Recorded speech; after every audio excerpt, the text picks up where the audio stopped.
powerful Merlin engines.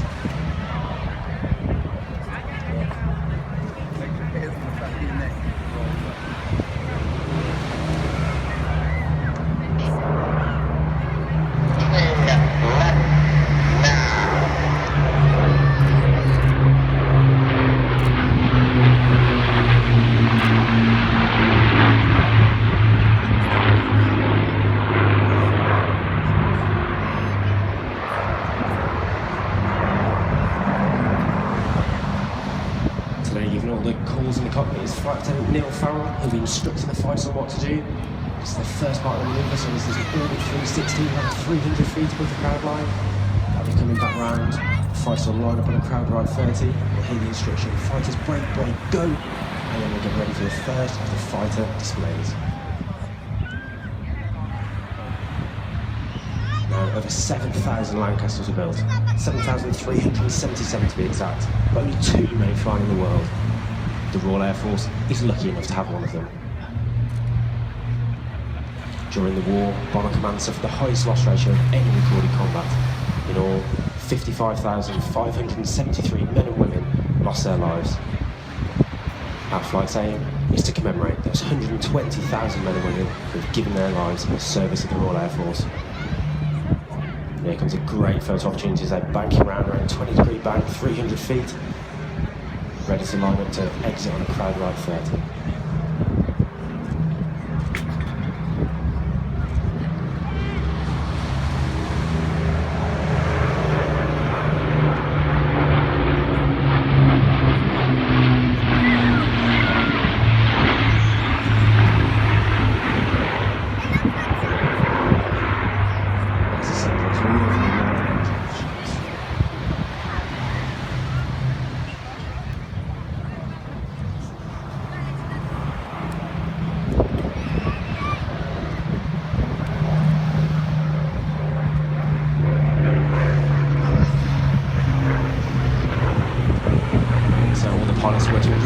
Understand where the aircraft are on the display line. We'll hit Lancaster threshold, Spitfire tally, we'll get ready for them to come down the hill.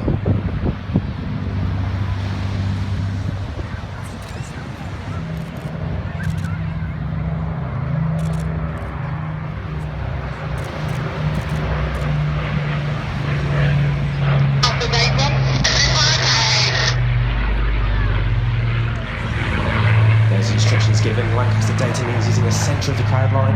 The Spitfire tally, he's seen where he is. We've to the Lancaster exiting the display line, and Mark is running down in our Mark 9 Spitfire, ready.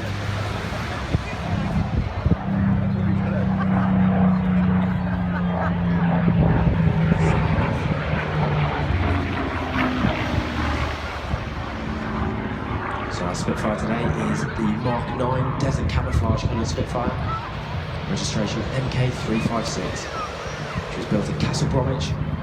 She was allocated to the newly formed 443 Hornet Squadron of the Royal Canadian Air Force, Royal Air Force Depot in Lincolnshire in March 1944. MK356 soon moved with 144 into Hunsley near Bournemouth, then to West Hampton, now also known as Goodwood, and later to Ford in Sussex.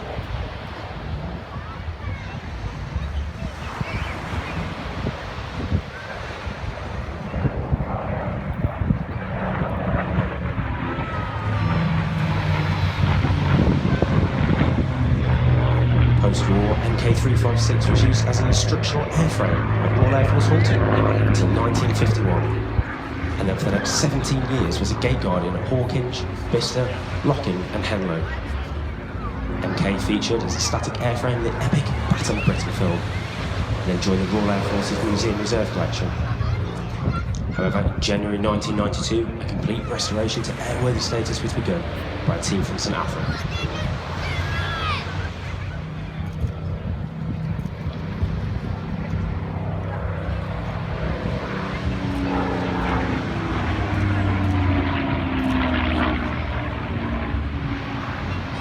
Ride 13 will be lining himself up for the next horseshoe manoeuvre.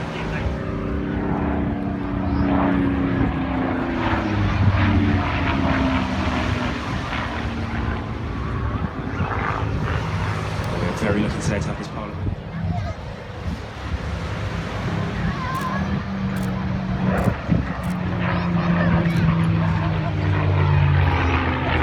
skills over the past 21 years have given him the ability to be able to fly these aircraft like we do today.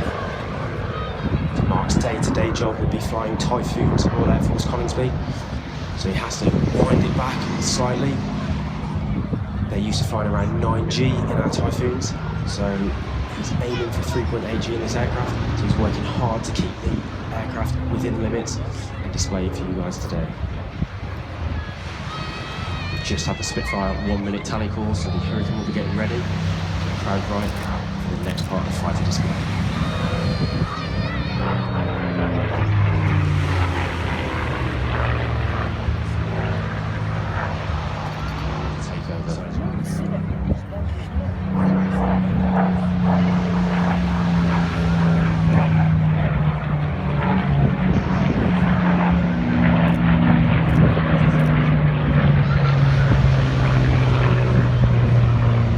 Say so myself, I think that was probably one of the best fighter takeovers I've seen. And now please welcome Squad Leader Mark Sugden onto the display line in Hurricane PZ865.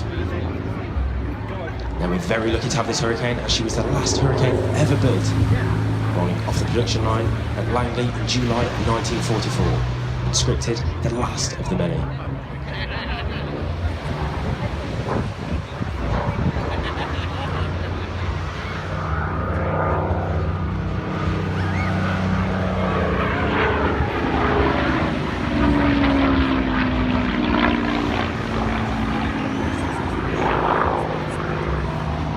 Lovely sound of the supercharger.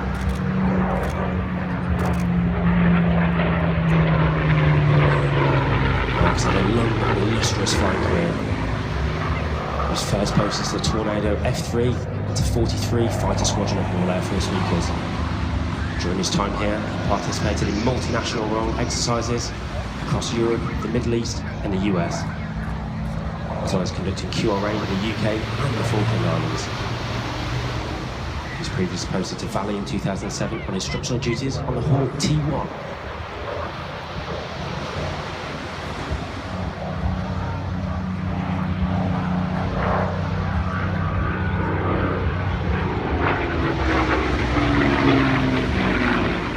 Obviously Mark banking her round. He's come out of the horseshoe now. Is this our indication that the Lancaster's going to be running in? We've seen banking the aircraft over, he'll be coming down the hill. We've just heard Lancaster tally. You can see it coming from the right hand side now. Mark's going to bring the Hurricane down the hill, pull up, go into a victory roll, and the Lancaster's going to pass below her.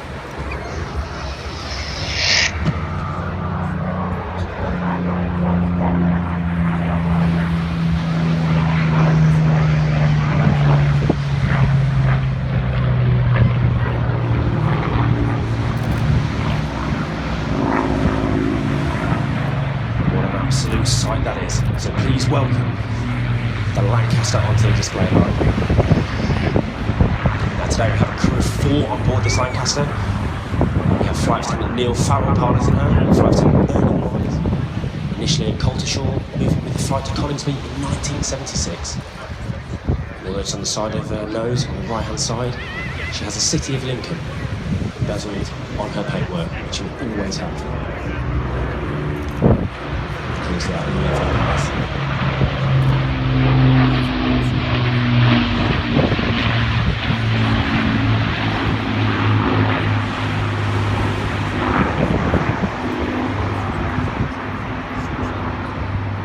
a small team of dedicated people ensures that the BBNF is seen throughout the country from May to September every year. In fact, this year she's scheduled to appear at around 100 displays and some 1,000 flypasts.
Richard Goodwin in his muscle biplane, a really heavily modified pit special, doing his very best to say hi to everybody here. So he's gone full circle.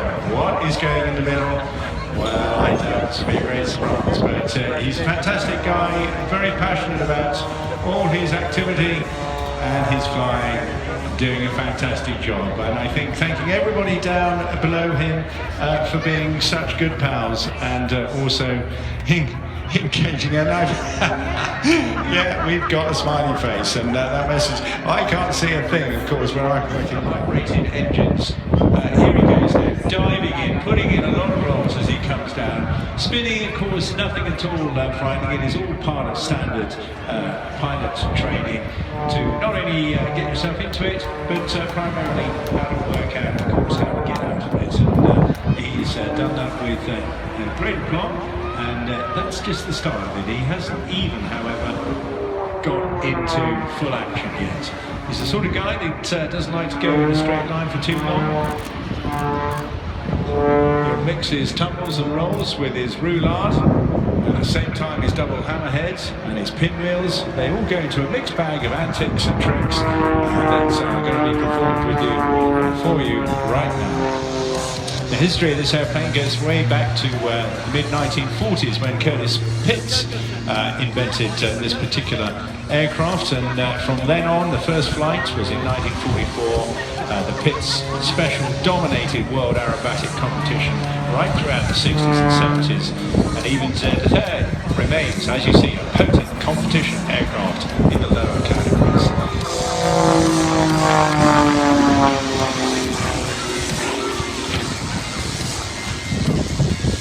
Some of you may well recall the famous teams such as the Warbirds that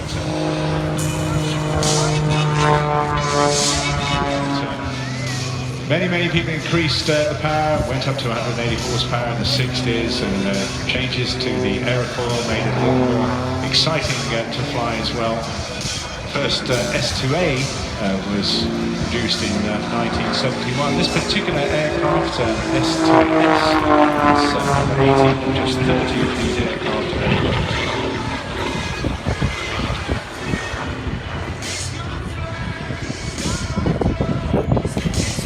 most of them, including this one, were built from factory kits and then produced in backyards and garages. Designed essentially for competition and airshow aerobatics. This particular aircraft, though, heavily uprated, just in the propeller there, going up on a sliding climb, and he'll just let all the airspeed bleed away and just hold the aircraft up there on the propeller. The aircraft will turn gyroscopically, or he'll just let it fall back. He's letting it drop instead.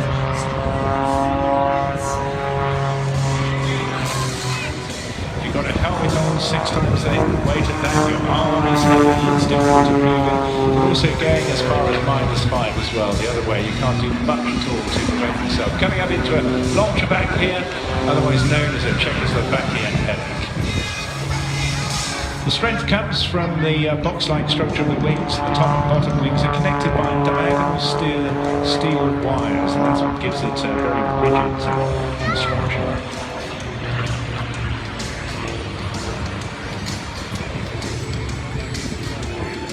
Richard, thoroughbred in aviation, it's DNA in his part of that, before then using that little bit of a descent to add a bit of energy to the aircraft.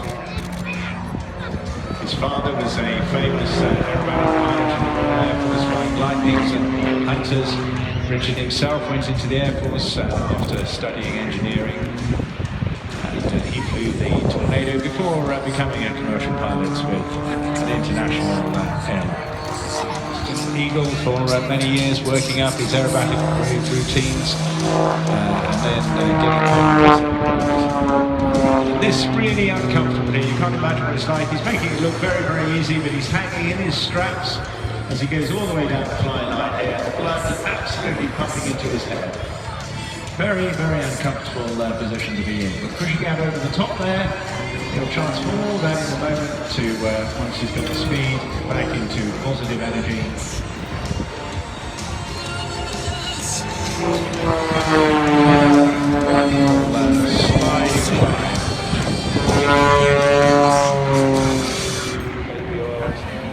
He'll use this bit of altitude to add to the 300 horsepower and his airspeed, putting in a few turns just for sheer habit. And then really winding it up now here, right at the bottom. He'll then pull an awful lot of G. The stick will come back into his stomach. The pressure will be on him, grunting and groaning as he pulls up into this climb now, using every bit of airspeed available, putting in a few turns, tumbles at the top, another bit of a headache, and then here we go now, using that residual power and gyroscopic effect as the aircraft turns around the propeller, letting it slide back into his smoke. Extraordinary, isn't it? But it is all under control. And that's quite a significant drop. Fabulous stuff.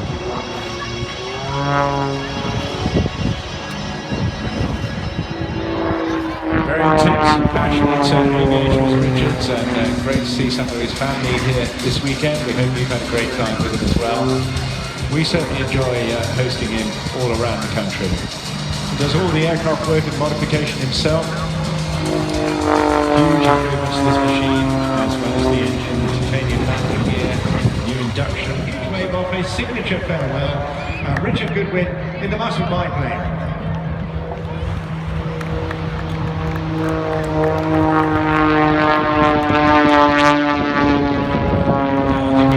Absolutely fantastic time. A little wing waggle there at the end as well. And he's not just going off into the wild blue yonder, but after a quick refuel, Richard is actually on his way to Gibraltar in 1955 and 1974.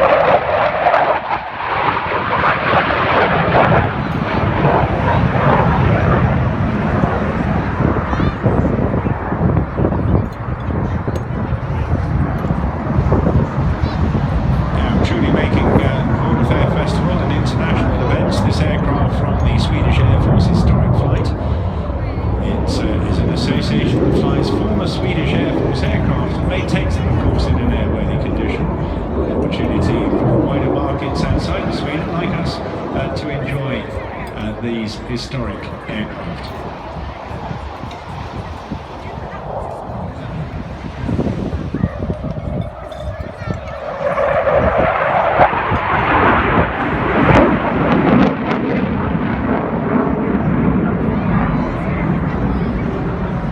The historic flight has been active since 1998 and housed the premises of the Scarabord Air Force Wing. And of course now civilianised and authorised by the Swedish Civil Aviation Administration. But they've got quite a collection there, Harbour, the Vampire, and Tunen. It's a tiny little tug, but interesting, like a guppy, a mini guppy fish looking aircraft. It's fascinating.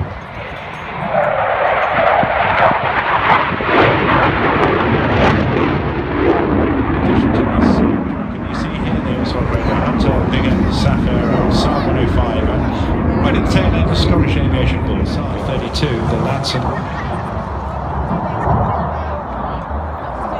J-35 becoming an effective supersonic Cold War fighter. It was also successfully exported.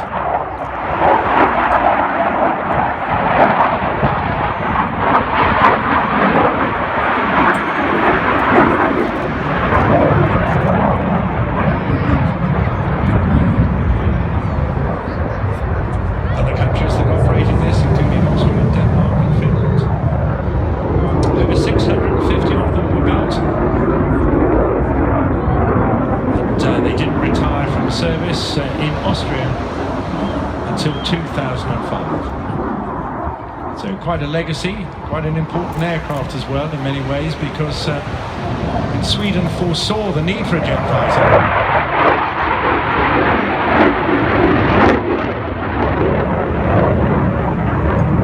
The focus was on intercepting bombers at high altitude, used as wartime bases.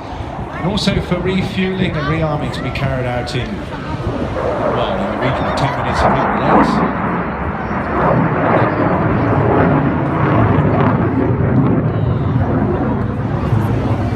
One of the few aircraft in this configuration to also carry out the Cobra manoeuvre. Lars isn't going to do that for you today, but able to do a big pull stick back as if it's a fighting Cobra. It doesn't quite fly backwards, but it has that impression before then going into normal forward flight.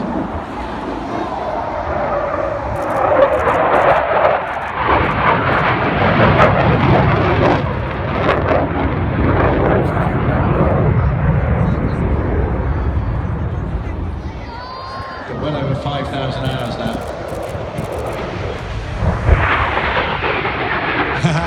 And that was great because we were chatting the other night. I asked him the other day what speed he was flying because the speed limit around here in the United Kingdom is 600 miles an hour. Smoke on go. Look out right ahead of you, right over RF9 Bay. Please welcome the Fireflies.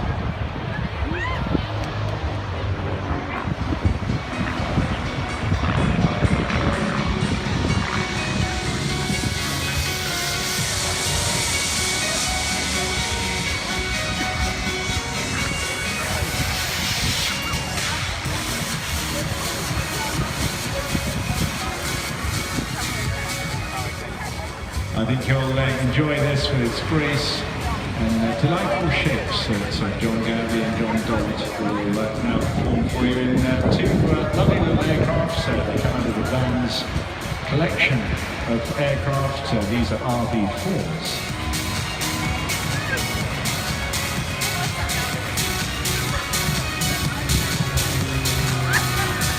Team instrumental in forming up this team in 2015 along with his wingman Andy Durston, as they both sharing an ambition to start up their own display team. Now in their fourth season together as the Fireflies, now achieving well over 100 displays. New members, Doddy as he's known, along with John here, but also John Corley and Nigel Reed, also been flying these aircraft in and out of the ultimate Warbirds as well. Having been trained out to perform these formation aerobatics, not something they've done much before, and John Dodd, a well-known member of the Warbird community with a wealth of experience.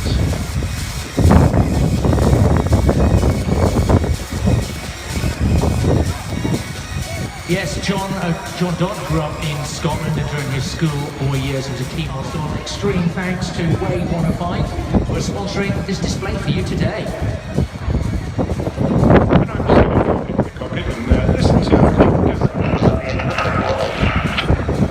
Okay, that's John. We'll chat about him or two. But these aircraft, American-built Vans, light aircraft, hugely successful. Probably the most successful range of plane-built aircraft in the world by many, many miles indeed. This RV4 series celebrating its 40th year. 200 miles an hour and aerobatically from plus 6G to minus 3G. With a bit of room in there for touring as well and very economic to fly.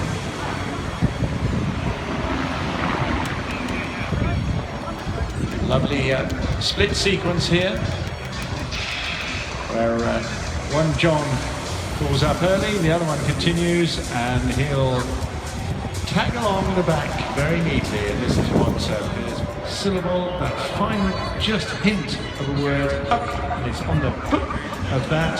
That is when the control input goes in, so that the wingman knows exactly when to put his control input as well, and that is how they work together. You'll see this every season. There you see. You notice it was right on the end of now when the control input went in. They put in that little twist into this wonderful split. Vampire, the twin pioneer, and his personal favourite, the iconic DC-3.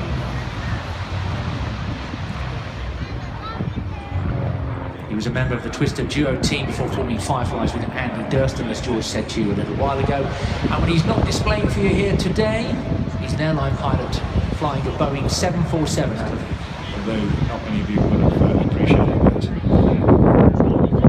Excellent photo opportunity here as the planes come together.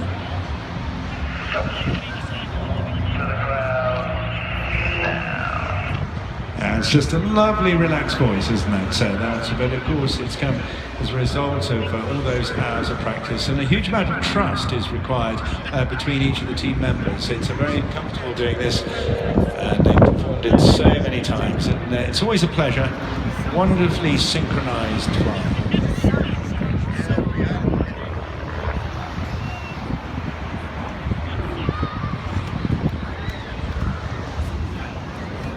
Baby oil family of smoke dispensers, and often referred to as on dealer. Pulling up now, positive G coming on. They're looking over their shoulders, over the top of that, and they do that to ensure that the aircraft is wings level. They also, at the top of the loop, checking their speed as well to ensure that they recover in good height. Putting up now to what we call a half Cuban. They almost look as though they're going to a loop, but as they look over the shoulders, they check the stick forward, and as they've done that, to correct the descent, they just put in 180 degrees of roll.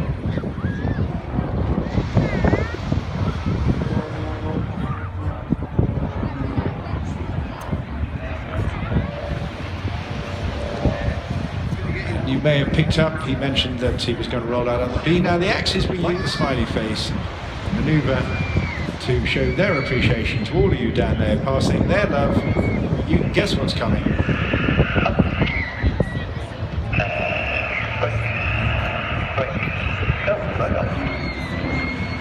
Ladies and gentlemen, the loving heart.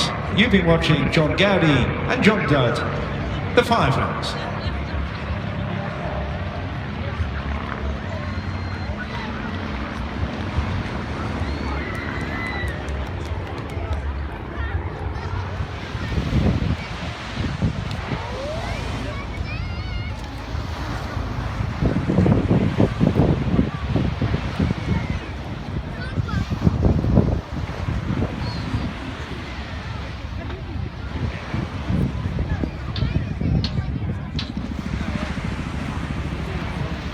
Here they go, ladies and gentlemen, the 2019 Royal Air Force Chinook display team.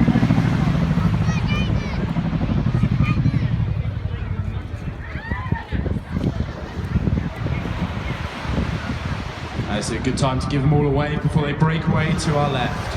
As I've already mentioned then, this year's display captain is squadron leader John Turner. He's known as JT. JT joined the Royal Air Force in 1993. He was posted to Ireland for the Chinooks in 1998. He's flown on operations in Bosnia, Sierra Leone, Iraq and Afghanistan.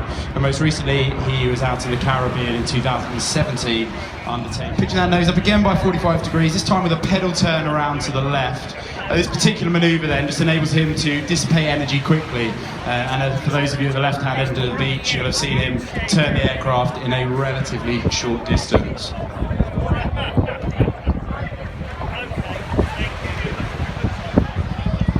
For our next manoeuvre then, this one's known as the roller coaster. The aircraft there pitching up by 45 degrees, and then he'll go nose over again, giving you that side view of our nose over. And then he'll come back down to his display datum height and have another go at this end of the beach.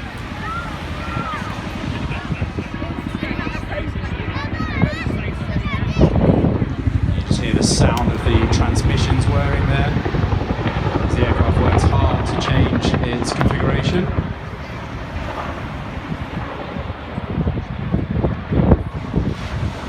Joining JT in the cockpit today is 2019 display co-pilot Flight Lieutenant Aaron Kerry. Aaron joined the Royal Air Force in 2008 and subsequently completed rotary flying training. He joined the Chinook Force in 2015. He's seen operations in Iraq and more recently returned from Operation Nukem in support of our French allies out in Mali. Now the aircraft out to my right hand side, your right hand side, and you can pull up for a 30-degree offset right hand wing over.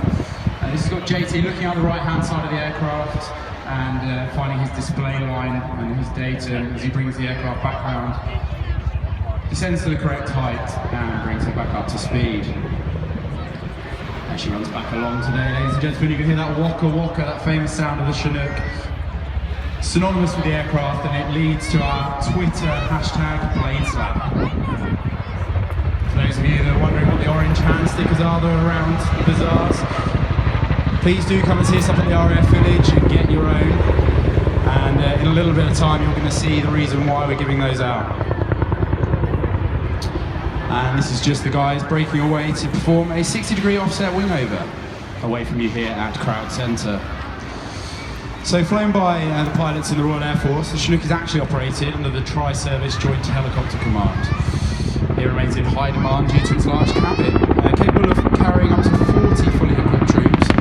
We also carry vehicles, freight, palletised cargo, and some of you will have seen us carrying that not only inside the aircraft but also outside and underneath the aircraft too. Perhaps its best known role is in the medical emergency response, role which the force fulfilled under fire during Operation Herrick in Afghanistan. And glancing out the left, he's talking JT back round onto that display line, really utilising what we'd like to call the crew resource management at that point. Ladies and gentlemen, this will be another opportunity to see the Chinook from a side angle at 45 degrees nose up and another nose over to get your cameras ready.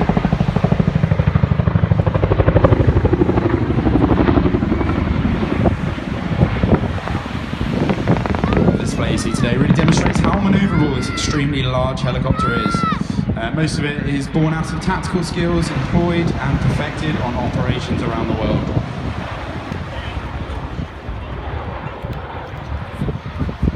Leaving Iraq, Afghanistan and now Mali, its heavy lift capacity combined with the power, the speed and the agility you're seeing here today ensures a rotary platform that really is second to none, delivering Her Majesty's forces for maximum effect anywhere in the world.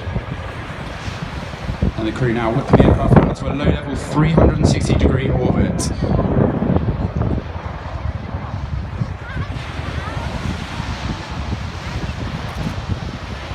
As the aircraft comes down this way, you're going to really hear those 6 30-foot long blades.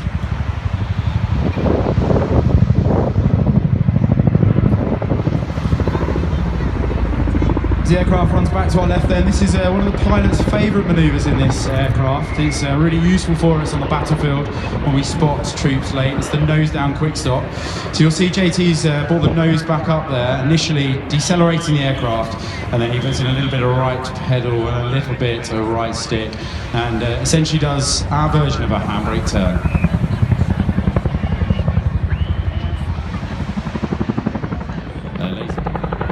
You know that all of Greta's family are here today, so do give him a big wave, he will be looking for you.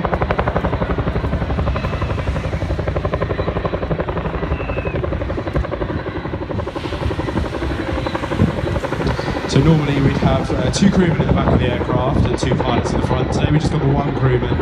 A lot of you come and ask what the crewmen get up to, and they are our load masters in the aircraft. And they make sure that they control all the entry and exit points from the aircraft, as well as operating the weapons that we have on board when we go on operations.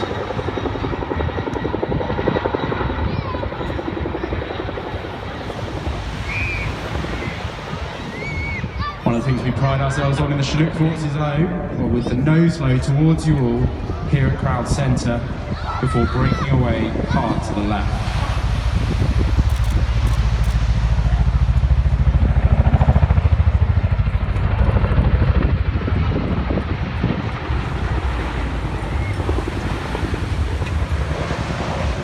For those of you that have seen us at other air shows, we have a runway in front of us. You'll know that the next part of our display is where we look to land the aircraft on the back 2 wheels and show off some of our 2-wheel taxis. The guys that are working up at Bournemouth Airport today, they've got this aircraft in the air for you, making sure it's serviceable, and then we're able to display it for you today.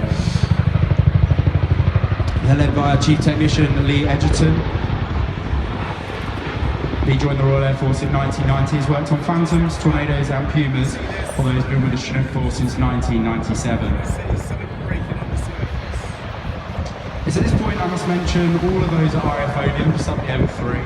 Home to 2,200 personnel of all trades, including air traffickers, engineers, armourers, logisticians, caterers and medical staff, amongst so many others. All of them are dedicated to supporting our global and our national commitments. RAF Odium and the Chinook Force are all about teamwork. We remain ready to respond to national and global events at a moment's notice, with personnel and aircraft on permanent readiness 365 days a year. There we go, ladies and gentlemen, boys and girls. Crew coming to the hopper for one final time for you here at Bournemouth this weekend. Please put your hands in the sky and give them a big wave, show them your appreciation. The Royal Air Force Chinook display team.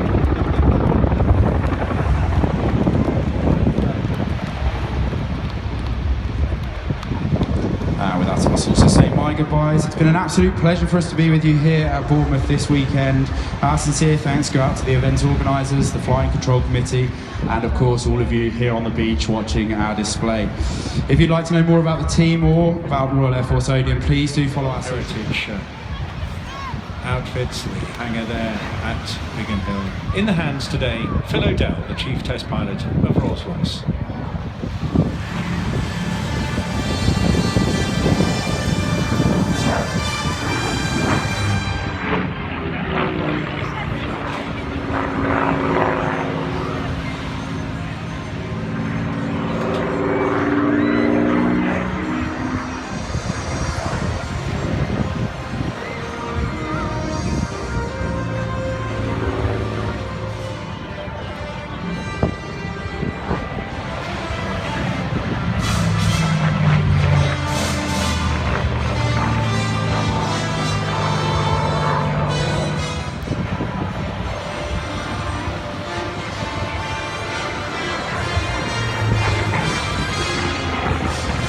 His name synonymous with all those famous Merlin engines, and indeed, of course, many others since his death. But he was attending the very first international air display in Christchurch, flying a Wright Flyer, would you believe, just 7 years after the Wright brothers took to the air.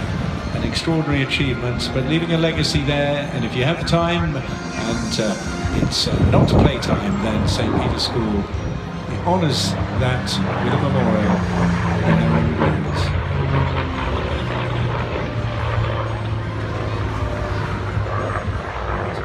All in essentially the same aircraft.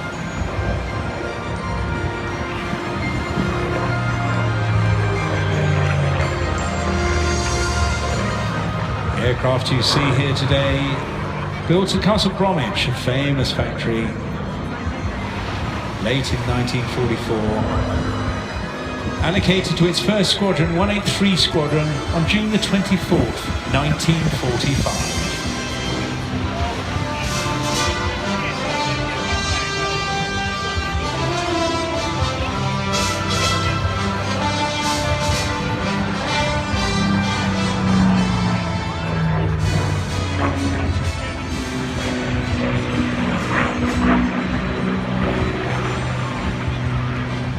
Phil O'Dell flying today, himself an experienced Royal Air Force pilot, currently in the Snake Valley. Before then, Steve Atkins, a well-known restorer of vintage aircraft, put it into restoration, eventually on the Isle of Wight in 1995. His first post-restoration flight in 2005, and now part of the Biggin Hill Heritage Hangar at Biggin Hill Aerodrome since 2011.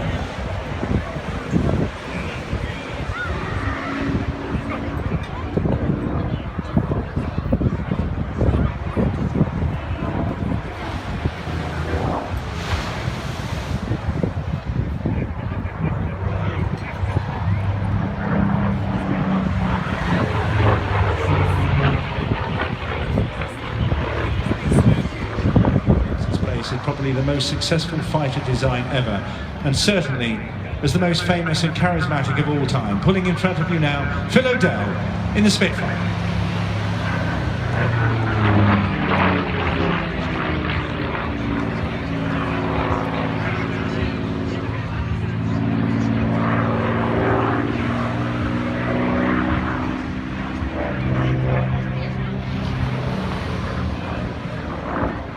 Personal thanks there to Rolls-Royce as a company who provided the support for this aircraft to be Dina.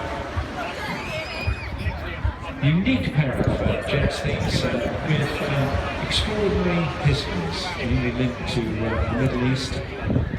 Brought to us from both worlds. Please welcome Mark Petrie and Ollie Suckling in the Strikemaster pedal.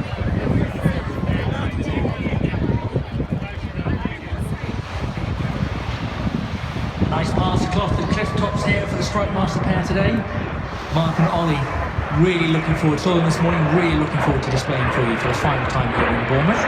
The display you're going to see today is very dynamic. It's going to show off these aircraft beautifully for you right here in Bournemouth. You're going to see some high energy aerobatics with some graceful linking.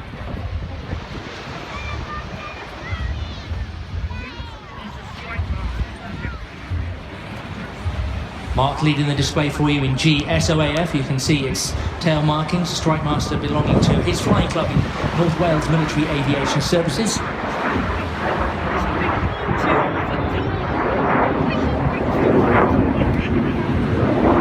And as they roll for you there, the sun just glinting off the beautiful paint schemes on the airframes for you today. Mark's aircraft retaining the immaculate grey training colour scheme from its service in Oman.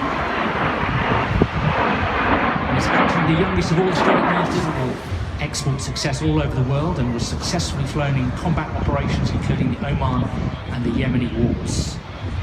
Get your cameras ready, ladies and gentlemen, as they approach. Head on.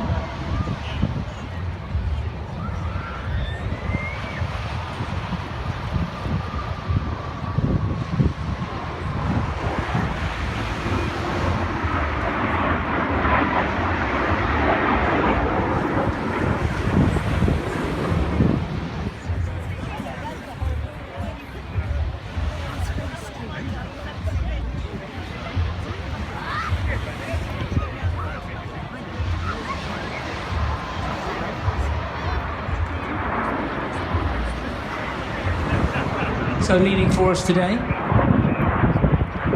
Captain Mark Petrie, ex-Royal Air Force Fast Jet pilot based in the RAF. He's just been dodging the cameras, that's all. But he's an ex-Tornado pilot as well, and that's what he's probably more known as. Thoroughly pleasant, and a great break coming up now. Stand by for this one. There it is. That split has probably been the most popular daily echo photograph of the week, I would say, appearing on many suites. The fact that the whole family leading up to this is very much the top-end GTI version of the Jet Provost family, which goes back to the mid-50s, first flew in 1954. And I was trained on the Mark III, as generations of pilots were trained on the Mark IIIs and the Mark Vs.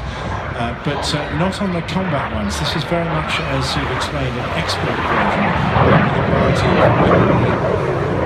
the 303 machine guns, and of course the 500-pound bombs as well. Used in a lot of activity for many, many years, and extraordinary that a length of time, 40 years worth, these aircraft very much in the forefront of activity. And in a state of UK now where so many vintage jets have left the country, Mark working really hard with other jet owners here to keep the vintage heritage jet environment as alive and current as possible. The Strikemaster, used by a lot of countries in just an advanced training role. The Strikemaster, of course, being built ahead of the Hawk trainer jet. The Strikemaster being cheaper to operate than the Hunter. So for those nations that couldn't afford to operate a Hunter, they could afford to operate a Strikemaster. In his military days, it was very much altitude, turning that into energy, getting a slightly increased speed as they come out of there as well.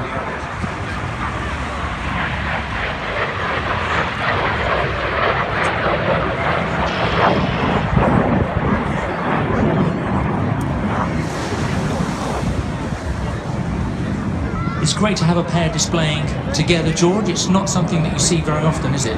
No, and in this instance they're not doing tight close formation work. They've split, and this is almost tail chase work, and although it's more of a battle formation where there is a long space between the two, and of course the role of the wingman in combat is to look after his leader, because the leader's concentrating on other things, and it's also to give wider what we call situational awareness of any traffic that's going on around. But in the tail chase, that's the precursor to them moving on into dogfight training. I think he just picked up a little bit of his temper as that came through the jet rush of Mark's aircraft.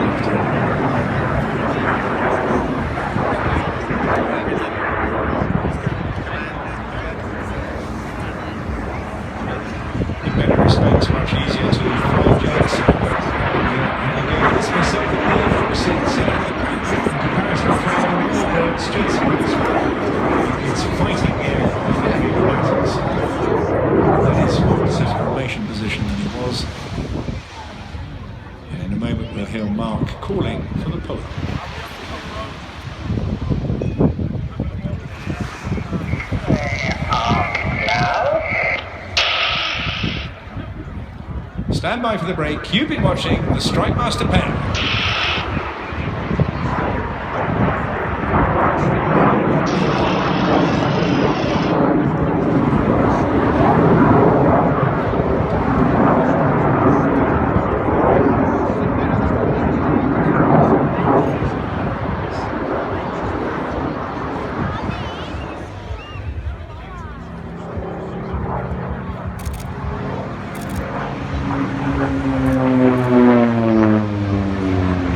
Displaying for you today with it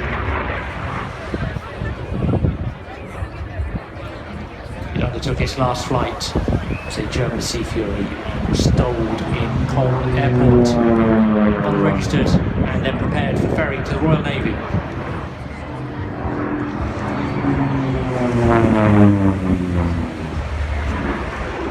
The fuselage broke into 3 sections on collision with the tree, and after that accident the remains were inspected and deemed unrepairable, so the airframes put up for disposal.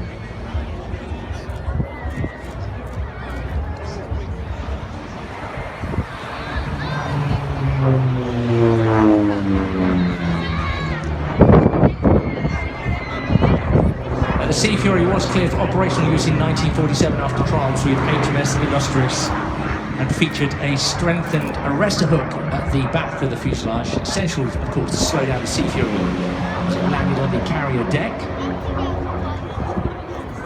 Future versions also benefited from high to operate from a beast. Not quite up with the P-47 Thunderbolt though, which is even bigger and weightier, but sadly we're not going to see that today. Employing, it was faster than the Seafire, around 45 knots faster, had better range and more armament, and also could employ the rocket-assisted Take the train off all that light for forward speed and duck back below the radar horizon.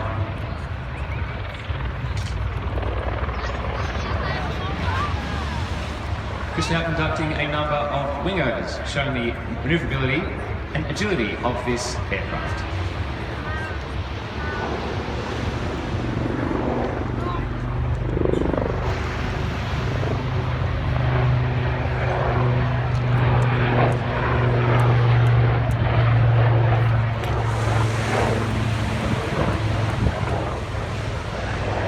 Both crew today, both Chris and Rob, as well as myself, are all full-time qualified helicopter instructors at 825 Naval Air Squadron, where we take junior naval aviators and prepare them for frontline service on ships such as those anchored in front of us, Type 23 such as HMS Argyle, and RFA Bay classes such as Lion Bay.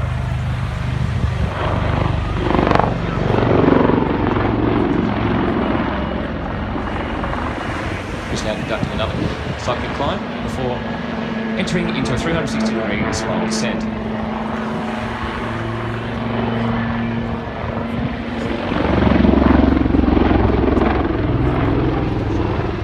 Really, this aircraft is much reliant on the British experimental rotor project blades that allow a high level of manoeuvrability and control power in this very agile helicopter.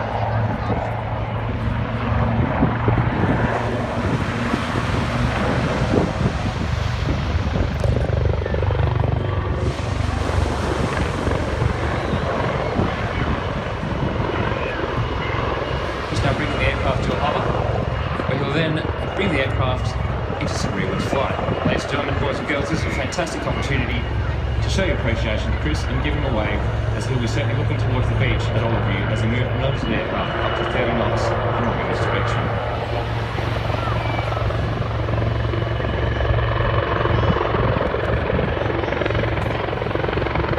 Just looking over his right shoulder in order to keep the aircraft straight with his line feature.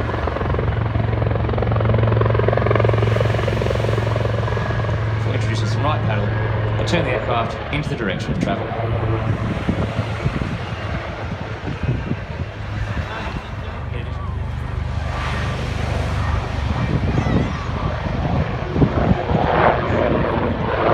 He's now conducting a figure of 8 in order to reposition himself at crowd centre. The aircraft on hover.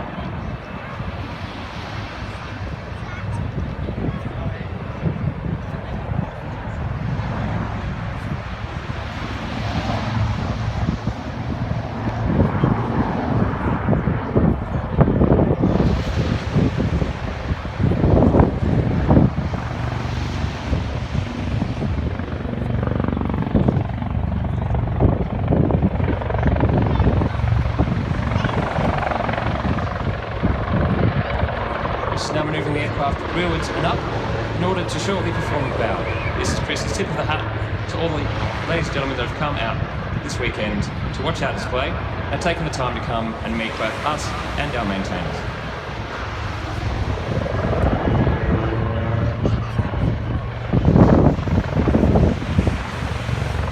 Chris is now returning to the hopper where shortly he'll conduct a max power climb. In doing this, he will use all 1,563 horsepower provided by each of the two LH Tech T800 engines. This is the equivalent of 16 Mini Cooper S's, taking the aircraft and propelling it skyward.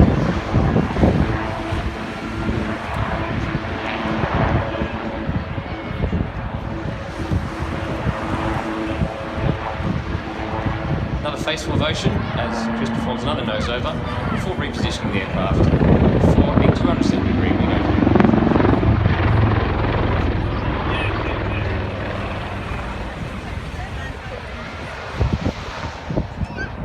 The Wildcat features an extremely modern human-machine interface. And the T-Bird.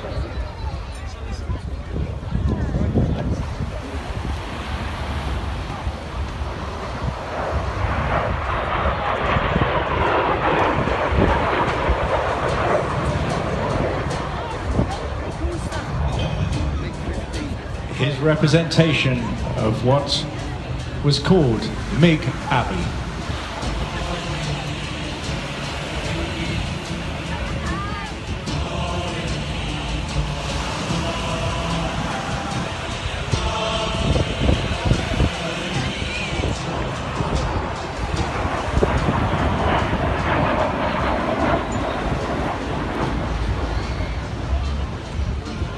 Presenting brand new for this year, a Korean War scenario featuring an incredible MiG-15 and a new paint scheme, painted black, alongside the Canadair T-33 shooting star.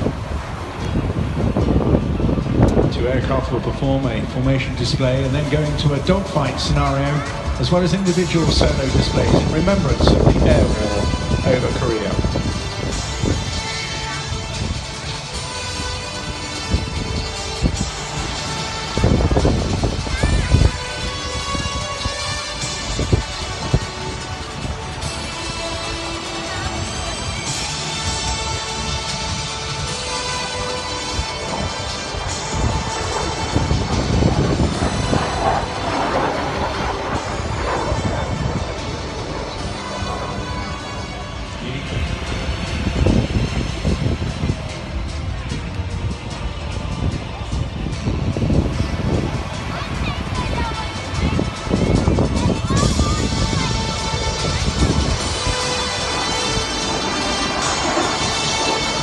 Led by the Norwegian Air Force Historical Squadron, Ken Arkvida now in his 5th season piloting the MiG-15, and alongside him Martin Tintin Tesley, pilot of the T-33.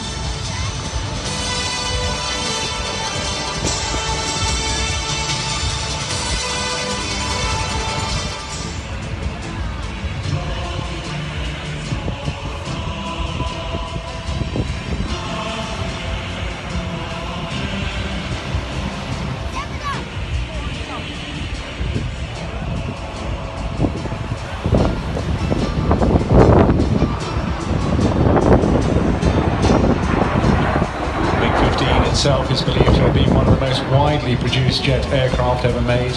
In excess of 12,000 were manufactured, but then licensed foreign production, mainly in Poland, raised the production to well over.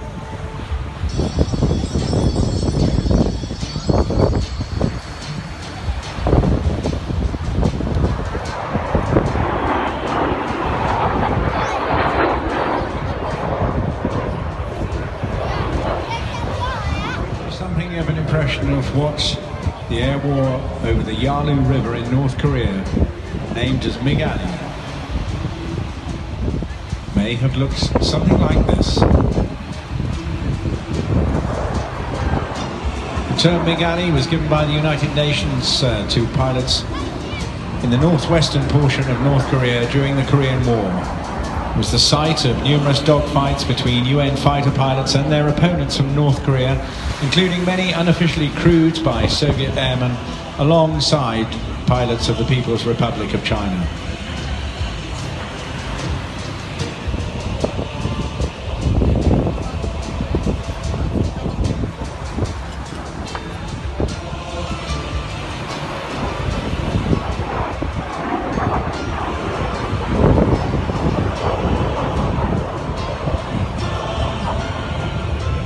Big Ali in Korea was the site of the first large-scale jet versus jet air battles. Among the combat aircraft participating in the Korean War was, of course, the MiG-15. At the time, the F-80 shooting star, the forerunner of the two-seat T-33, was also based in Korea at the time.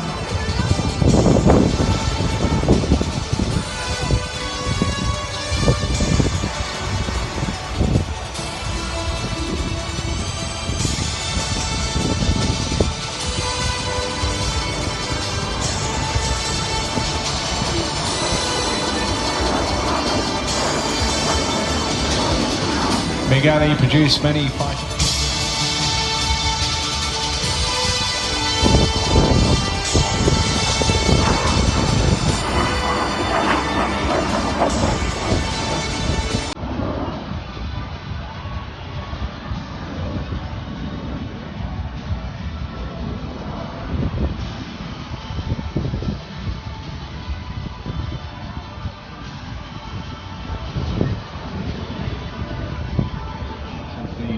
Historical aircraft squadron, Kenark Vila. Lovely, charming chap, a big bear of a man, and great fun, great company to have in any air display community. Ex-Polish MiG-15 engineers in support of the historic squadron. An issue facing many owners of vintage aircraft is maintaining the expertise. Although I'm glad to say in this country, younger generation now getting much more involved in renovating, maintaining and running all the vintage Warbirds and jets we have. Some of you may remember seeing the same aircraft a few years ago when it was in a different colour scheme. It was then at that stage Red 18, of course, representing the well-known cosmonaut Yuri Gagarin. That's because Yuri was used to be a fighter pilot himself on this very same type of aircraft.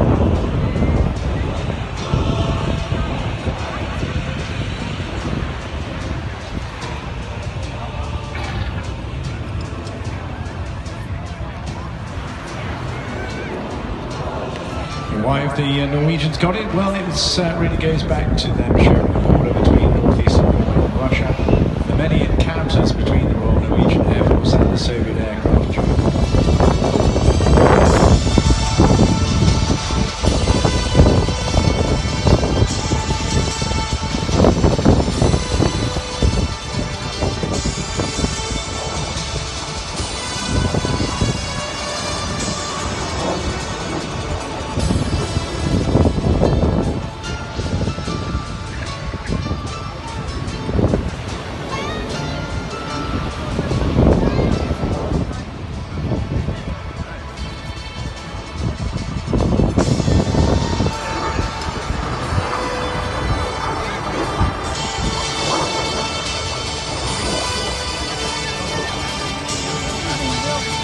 Made reference earlier on while the Sea Fury was flying to an encounter, of course, in 1952 with a Royal Navy Sea Fury piston engine fighter from 802 Squadron.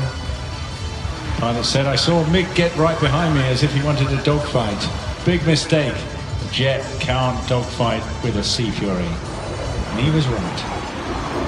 Taken to the sky now, Martin Tintin Tesley in the T-33.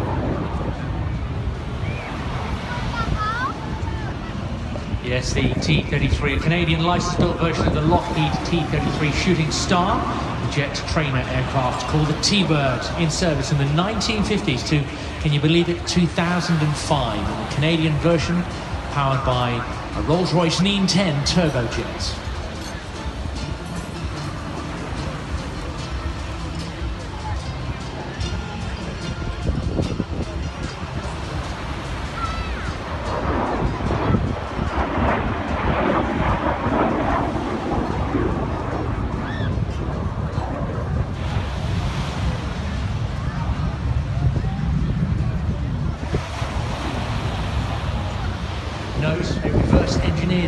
engine and called it the Klimov VK-1. It was the first Soviet jet engine to see significant production.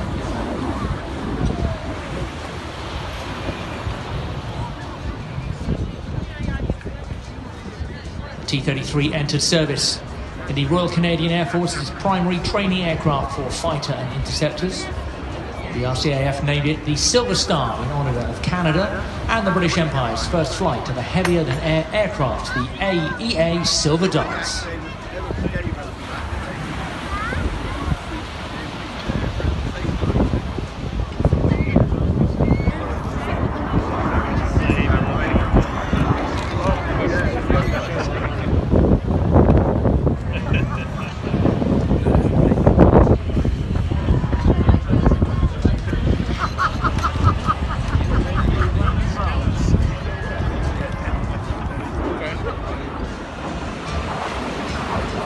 Making such a spectacular job of displaying for you today, Martin Tintin Tesley, the Royal Norwegian Air Force, one of their #1 fighter pilots, having served for many years with them in 338 Tiger Squadron based at Åland Air Base. Martin's a graduate from the Fighter Weapons Instructor Training, where he became a qualified weapons instructor.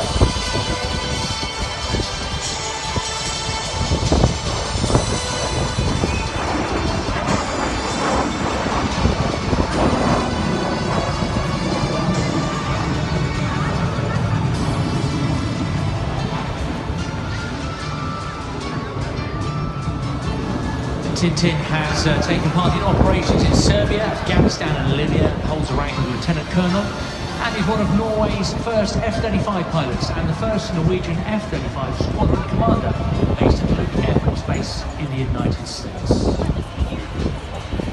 He's already logged more than 3,000 flight hours in the F-16, and has a total of 4,000 hours, most of them high-performance jets.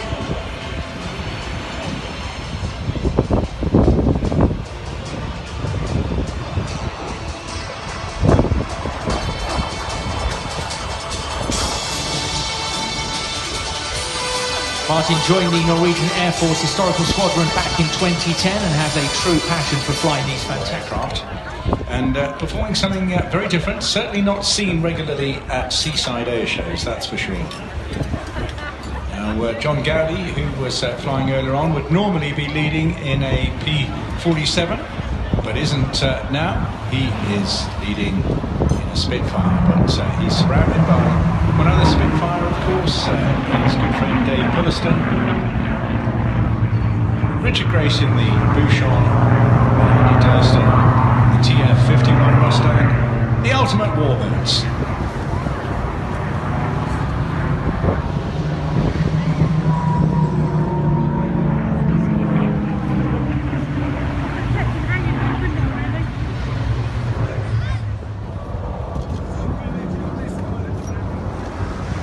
Richard Grace in the Bouchon. More detail about the Bouchon. Interesting expression for an ME-109.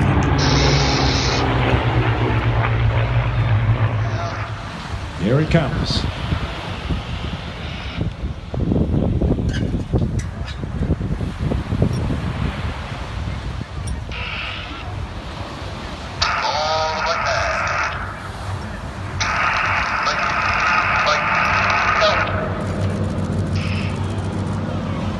And what a truly magnificent sight that is. Four of the world's most iconic fighters breaking their formation here on Bournemouth Beach, the 4th day of the 12th International Bournemouth Air Festival. And a quick ovation as they check out each other. You see the TF-51 Mustang just breaking off as the ME-109 endeavours to gain the advantage against the Mustang. I can't see it winning myself. Let's see what occurs this time. Of course, Mustang maneuverable, a little bit heavier, able to carry a lot more fuel, but packing a significant punch all at the same time.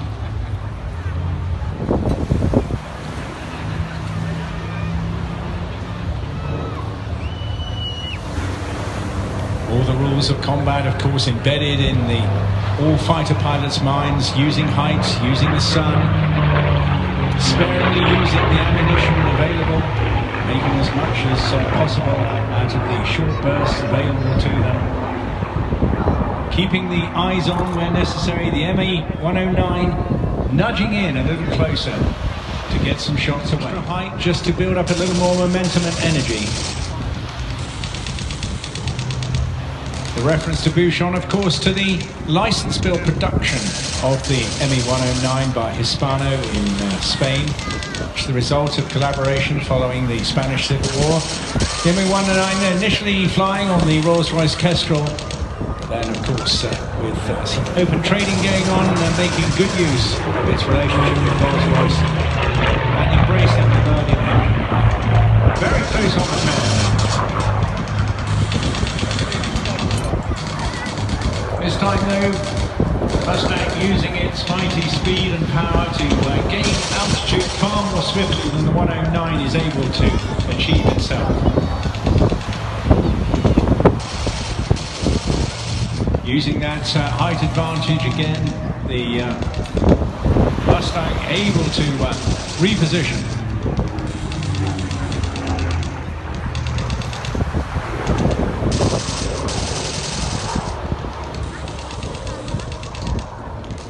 A similar story with the Mustang, of course, and the Merlin engine, an extraordinary fighter and success of the P-51 Mustangs of its time.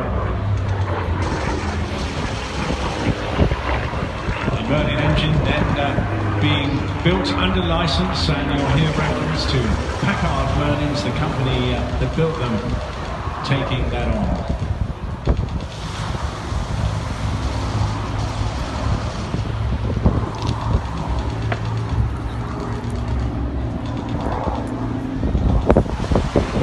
This particular Mustang, though, contrary Mary, too late to see combat service in World War II.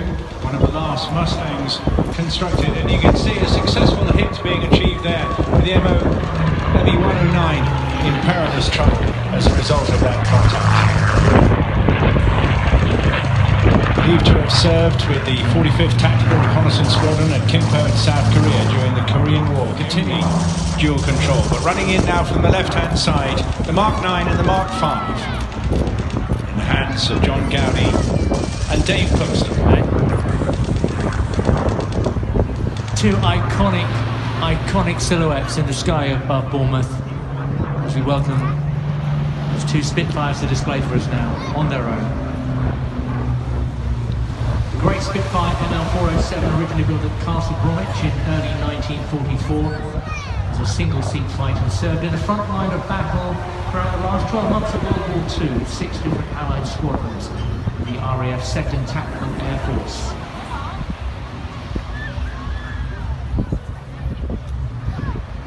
The ML407 flew a total of 176 operational combat sorties, amassing an impressive total of 319 combat hours. Design engineer Nick Grace, having always wanted to fly a Spitfire, acquired ML407 in late 1979. Spent 5 years meticulously restoring the Spitfire to flying condition in its two-seat configuration, incorporating what's known as the Grace inline canopy conversion, which Nick designed to remove the rear canopy to a more streamlined version to keep the original line of Spitfire intact. And in the memory of Nick Grace.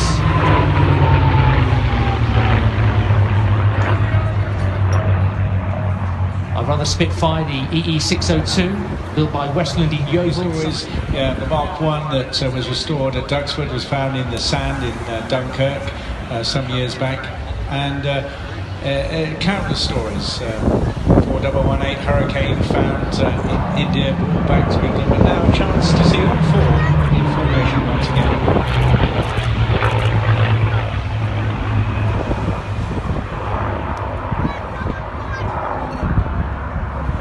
So what's different about these guys? Well, they are top of the tree and they're great fun and they're consummate professionals, but of the 4 aircraft used in the display over the course of the last couple of days, Ultimate Warbird flights can offer flights in dual control versions of 3 of them. the Mustang, the ME-109 Bouchon and a Spitfire.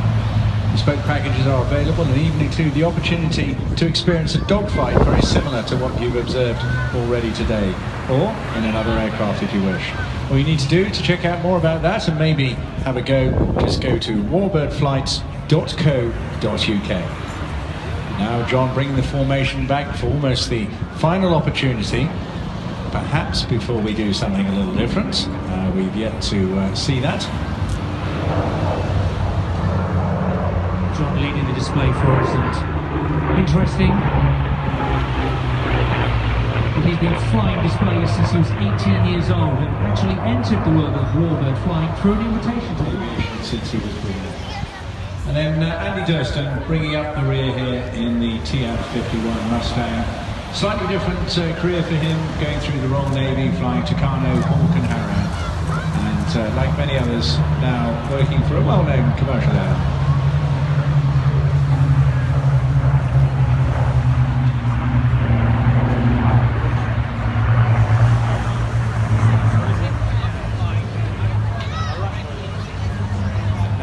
Look out towards the Needles, an absolutely extraordinary sight and one of the largest formations that we have had at the Bournemouth Air Festival, and I think absolutely fitting that we're doing this on the final day of this 12th Air Festival. A fantastic sight indeed. Right at the front there then, of course, John Gowdy, mixing it amongst his team of 3 other fighters. We have 4 members of the Blades spread out.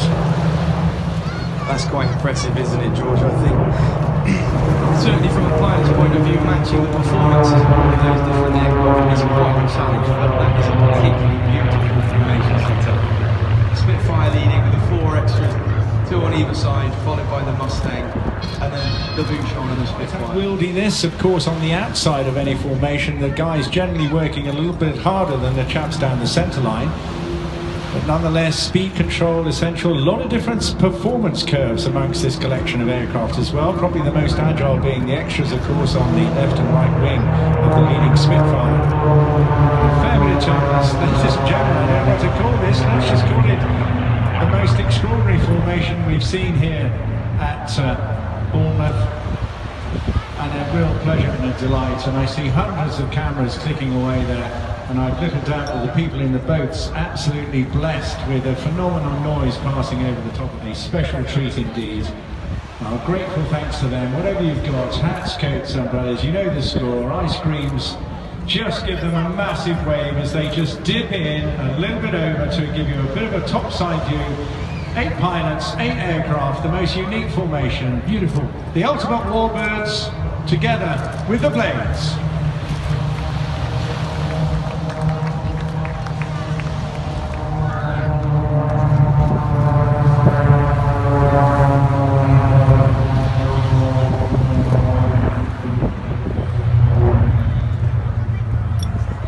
Bladed prop at the front of the 300 horsepower Permian engine. Ladies and gentlemen, a big welcome to the Blades!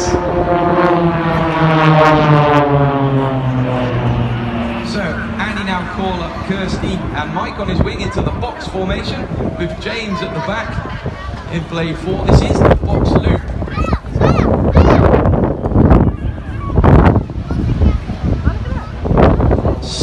Weather for it today, and absolutely blessed with the cloud base, and just the cloud shadows on the water as well looks absolutely spectacular. So they'll pull up once again for the first braking manoeuvre, where they'll perform opposition pushovers and mirrored stall turns. Ladies and gentlemen, this is the Falling Angels.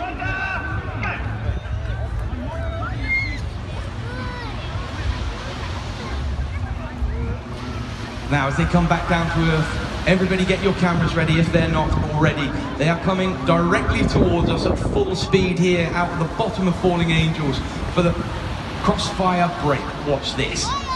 Kirsty Murphy being, to date, the only female member of the Red Arrow. So, our leader, Andy and James, again charging towards each other, but with an addition of an aileron roll. 350 miles an hour with only a few feet separation between them. They'll pull up to the top of this. And this will get your attention as they idle their engines in a second. And ladies and gentlemen, boys and girls, when you hear the silence, let's give them a massive cheer.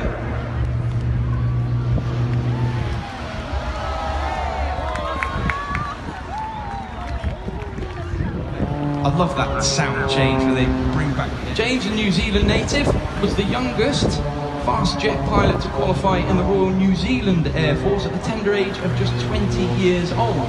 He then accepted an invite by the Royal Air Force to come over to the UK, where he served operationally on the Harrier jump jet, here performing tail slide to hover, again showing off the capabilities of this extra 300. The power to weight ratio in this aeroplane is extraordinary. After completing a tour of Afghanistan and a tour on the Harrier jump jet, he joined the Red Arrows, leading the synchro pair for them. And then upon completion of his service with the Red Arrows, he joined the Typhoon Force as an instructor. And he joined us, the Blades, at the beginning of 2018. He's in his second year with us now, but this is the first year that he's flown in the solo position, falling back into his own smoke there, flown exceptionally well. And James is a real adrenaline junkie, and I know he gets a huge kick out of doing these types of manoeuvres. He's been taking a lot of inspiration from our aerobatic champion Gerald Cooper, who's been coaching him quite nicely in the build-up to the season. So if you train your eyes left now, the team are coming back into the display line, and this has been a firm favourite for all you folks right from the very beginning. It looks a little bit crazy, and that's why we decided to call it that. James, having completed his solos, now barrel rolling around a lot. Andy Evans inverted, quite an uncomfortable position to fly in for a prolonged period of time. Kirsty and Mike, with full rudder, flying on his wing. We're a full-time aerobatic display team, so these guys are lucky enough to be able to fly this formation and do these practices for about 3 or 4 times a week, and then we'll do about 2 or 3 different practice displays in the build-up to the start of the flying season, just for our pleasure here. But being a full-time aerobatic display team means that we have our insurances, our licenses, and the way that we manage the team. Go to theblades.com and get yourself, or a friend or a family member or a colleague, signed up to one of their days. I've done it myself, and I can't recommend it enough. It's absolutely amazing. So the guys in box formation pulling up now into the loop. They'll put into a quarter clover. And they're coming in for a sweeping bank now. We also have the support of our corporate sponsors, Aerobites and Zyrad Cables, who have been supporting us for about 5 years. And in tribute to their ongoing support, this is the Aerobites box bend.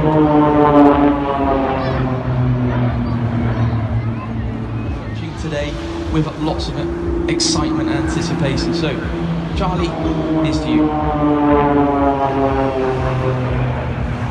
James at the back then, moving from the rear of the formation out to the side as they fly line abreast for one of our signature manoeuvres. Once again, ladies and gentlemen, boys and girls, get your cameras ready. On the right-hand side of the beach as they pull up to the vertical, at the top of which they'll push full rudder through 180 degrees for the hammerhead.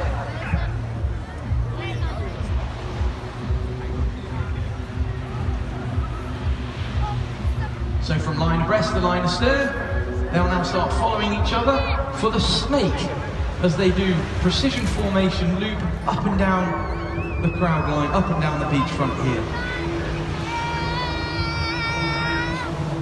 So Andy Evans leading the team. He was a co-founding member of the team when they started back in 2006. It was Chris Norton and Andy Offer that started the team, and Andy was a co-founding pilot. He's been a leader of the team for the last 2 years. It's an absolute pleasure to be a part of the team and work with them and be at these events. It makes it a lot of fun. He started in the Royal Air Force flying the Sepicat Jaguar before joining the Red Arrows and then joined the Blades. And demonstrating this aeroplane's ability to turn through more than 400 degrees in less than a second.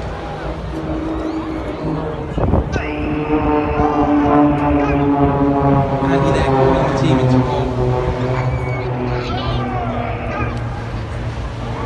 And hours of practice to perfect. They support about 53,000 Royal Air Force veterans and families, both serving and past serving members. And they've been working tirelessly for about 100 years since the end of the First World War.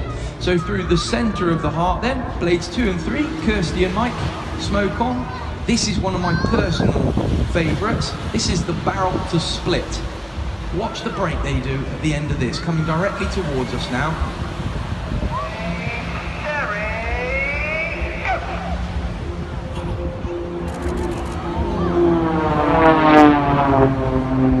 I love that, particularly the rip of the 3 blades at the end of the season.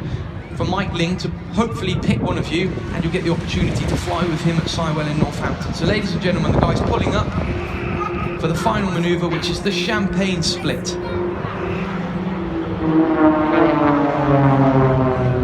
And James carrying the energy up and under there, right up into the vertical, aileron roll, let the energy bleed off, and over he goes, beautiful. And that concludes the Blades aerobatic display for you here at Bournemouth 2019. Ladies and gentlemen, please, a huge round of applause for the team that worked so hard. Minutes. Two massive Eurojet EJ 200 turbofans producing a joint £40,000 worth of thrust. Take a look at the hard points on this jet because it carries advanced array of equipment as well. ASRAM missiles, the gun, of course 27mm, and all those enhanced. From the right now to tell you about this, please welcome Mike Trokis. Good afternoon, Bournemouth, and here is Jim arriving at 600 miles an hour.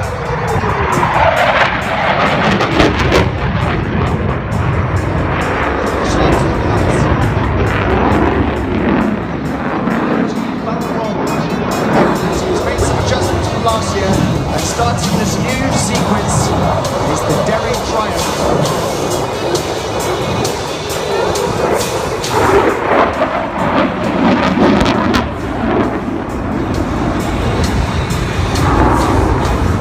It weighs 1 ton in the aircraft.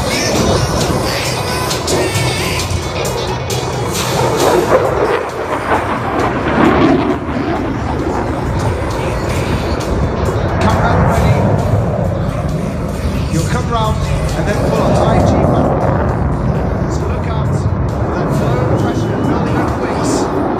So right to the right.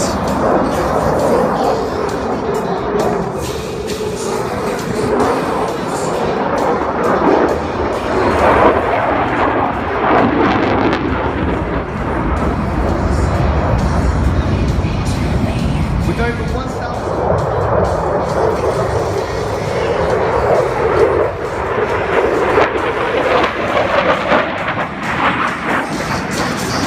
And that's the first time Jim would have come out with reheat for about 2 minutes since he started the display.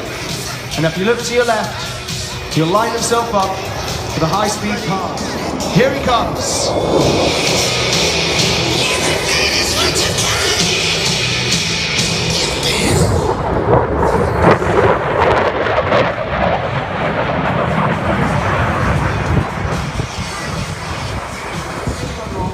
And do a minus 3G push. Look out closely for the vapor trail of fuel coming from the wings. Hurry up,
reaching a speed of nearly 1,500 miles an hour.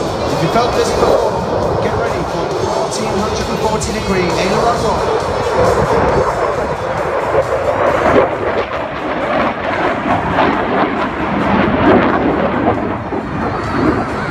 One of my personal favourite manoeuvres, the barrel roll, which Jim looks like he's doing a skid mid-air.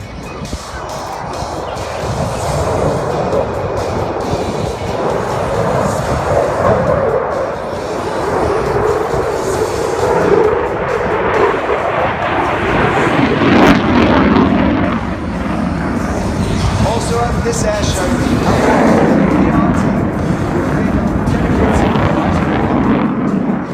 various trains. Be sure to go and visit the trailer before you head out today.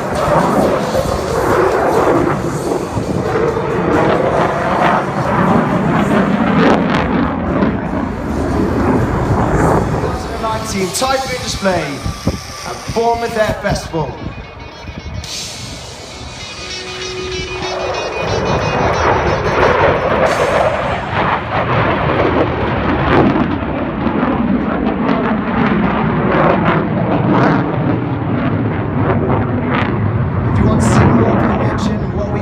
Be sure to follow us on Facebook, Twitter and Instagram at Typhoon Display Team. Thank you so much, ladies and gents.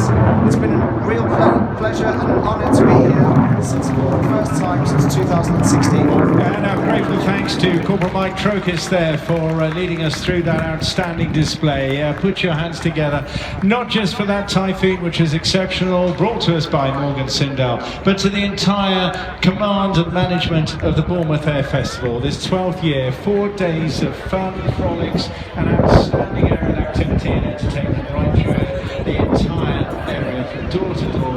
We've had musical bands, we've had the Royal Navy ships, we've had unarmed combat, soldiers all over the place, Chieftain tank down on the beach, an incredible weekend and really outstanding. Our grateful thanks to all the servicemen that are putting so much time and effort chatting and entertaining you throughout the course of the weekend. But amongst those sponsors, in addition to Morgan Sindall, I should say, of course, from the Typhoon Oceania Group, who also entertained so many of the teams this weekend, the Miramar Hotel, Wave 105, WF Services, of course, the fuel services supporting the Draken, Bournemouth Airport, and many, many others. But of course, a big thank you to the Bacons too. High spots from you, Andy? Do you know what? The surprise formation with the Blades and the Ultimate Fighters. For me, that's